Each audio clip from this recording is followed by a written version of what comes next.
إن الحمد لله نحمده ونستعينه ونستغفره ونعوذ بالله من شرور أنفسنا ومن سيئات أعمالنا.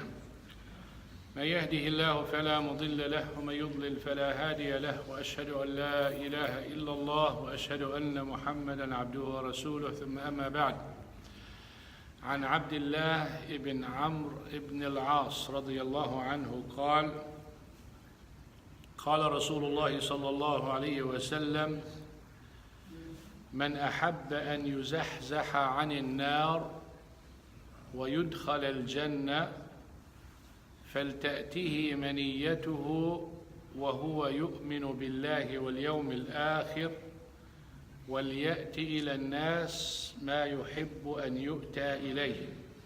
رواه الإمام مسلم رحمه الله.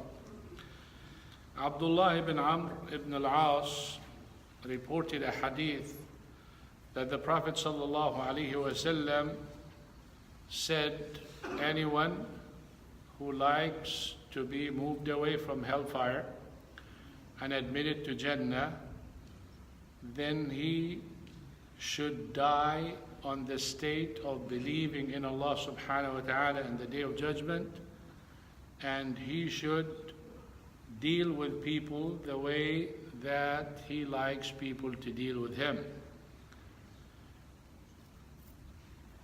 This hadith is considered from جوامع الكلم. هذا الحديث من جوامع الكلم، يعني كلمات معدودة ولها معاني كثيرة عظيمة وفوائد كميلة. This hadith is جوامع الكلم. It's a short hadith that is so rich in content and in meaning.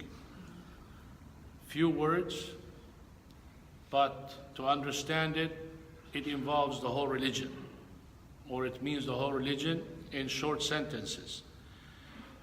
في هذا الحديث فائدتان عظيمتان، وهي الفائدة الأولى كيفية التعامل مع الناس، والفائدة الثانية التعامل مع الله سبحانه وتعالى، والهدف النجاة من النار ودخول الجنة. Two benefits, major benefits in this hadith. Number one, how to deal with people, and number two, how to deal with Allah subhanahu wa ta'ala. And the whole goal or the purpose of all of this is to be saved from the hellfire. Allah subhanahu wa ta'ala in Surah Ali Imran, He said, كل نفس ذائقة الموت وإنما توفون أجوركم يوم القيامة فمن زحزح عن النار وأدخل الجنة فقد فاز. فمن زحزح عن النار. In the ayah it says, every soul shall taste death. You will get your recompense the day of judgment. Look at the hadith. Believe in Allah and the Day of Judgment. So what is the Day of Judgment? Recompense. And what's the recompense? It's either going to hell or going to heaven. So the Prophet ﷺ said in this hadith, make sure when death comes to you, you are a believer in Allah subhanahu wa ta'ala and in the Day of Judgment. In Allah subhanahu wa ta'ala, you believe He is Al-Khaliq, Al-Raziq, Al-Mu'ti, Al-Rafi', Al-Mudhil, Al-Mun'im, الذي يستحق العبادة له الأسماء الحسنى والصفات العلى. All of those aspects of Tawheed, you believe in it and you know it. He is the provider, He is the sustainer, He is the creator, He has the most beautiful names, most beautiful attributes. He's the only one who deserves my worship. All of those things you have it. The second part, you believe in the Day of Judgment. This is a pillar of faith, the fifth pillar of Iman. This is to say that you will come back to Allah subhanahu wa ta'ala. Death is not your final abode. Death is not your final destination. Death is not rest, like some people say. Death is not the last thing, as they say, mathwahul akhir. This is the final destination for the person. Believers believe that death takes you to the grave for a visit. ألهاكم التكاثر حتى زرتم المقابر. الزيارة في العربية لا تعني الإقامة ولا الدوام ولا الاستمرار. زيارة is a visit. You go زيارة to المسجد الأقصى, المسجد النبوي, المسجد الحرام, المشاعر. That's زيارة. You visit it, you see it, you pray, you do, and you come back. So when you go to the grave, you're visiting. It's meaning it's a short time. And then after that, you go to the final abode, heaven or hell. People who don't believe in the Day of Judgment will tell you this is the final destination. People who don't believe in the grave and what goes in the grave, it can be a pit from the hellfire, as the Prophet ﷺ said, or a garden from Jannah. They will tell you that he's resting, as if you were there. And it's like, how do you know he's resting? Just because you're sleeping, you're resting. You can be laying down and look like you're resting, and you have the worst nightmare ever happen to you. And you look fine, resting. So this hadith tells us we should believe in the events of the Day of Judgment, and the grave is part of the Day of Judgment, but it's not the Day of Judgment. It is the first initial or the beginning of the Day of Judgment, in the sense that your actions are terminated, with the exception of those continuous charities.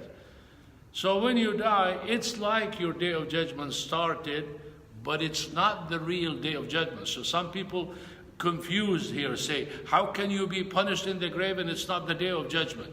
This is contradicting to the Quran. It's not. This is like you're punished here. Is it contradicting to the Quran? No. There is another stage called the grave, and there is a final stage called the Day of Judgment. 3 stages. This life, the grave, the final. This life and the grave are not part of the Day of Judgment. The Day of Judgment is final, meaning when I get sick here and I get punished, or I get sick, for instance, or I get calamity or something, it expiates my sins.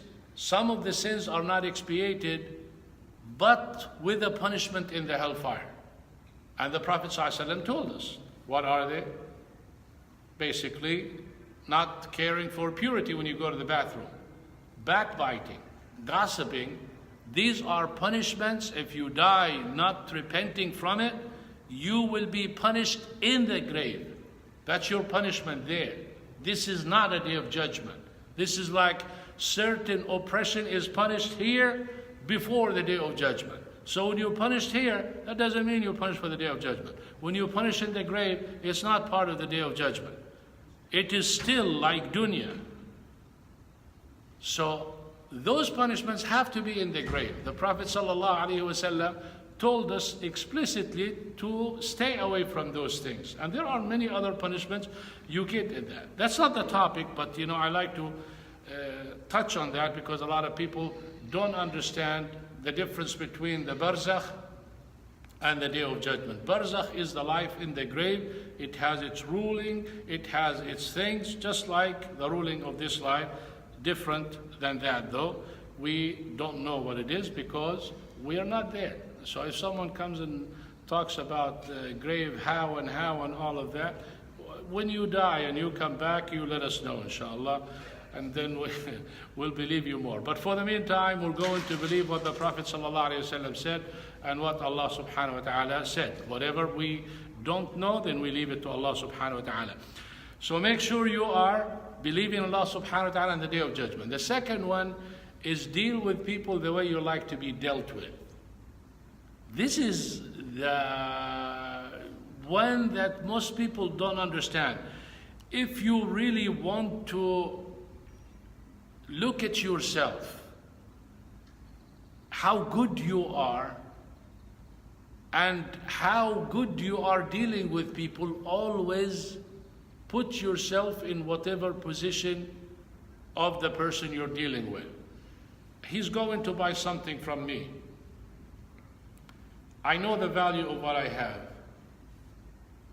I'm going to hide some of the defects and not tell him that. Switch position.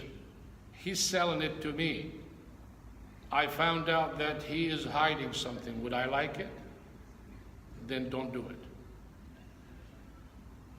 I'm going to lie to him about something. Switch. If he lied to me, would I like it? No.